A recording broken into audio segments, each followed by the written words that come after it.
Տոնյան մայիսի 28-ին տեղի ունեցավ զորահանդեսը, նոր զենքեր ներկայացվեցին 2022 թվականից հետո ձեռք բերված, նախ ինչպես եք գնահատում եւ արդյոք այդ ձեռք բերված զենքերով Հայաստանի Հանրապետության պաշտպանության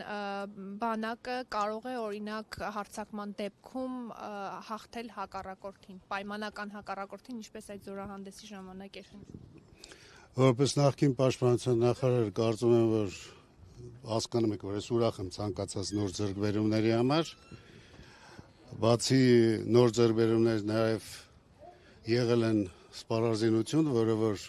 ձեռք է բերվել նաև իմ պաշտոնավարման ժամանակ եւ ներկրվել է բավականին դժվարություններով իմ պաշտոնավարման ժամանակ, շատ բաներ ներկայացված չէին,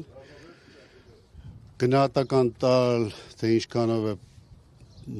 պատրաստված այդ սպառազինությունը կիրառման համար չեմ կարող, որովհետև իմ համար նոր տիպի սպառազինություններ նաև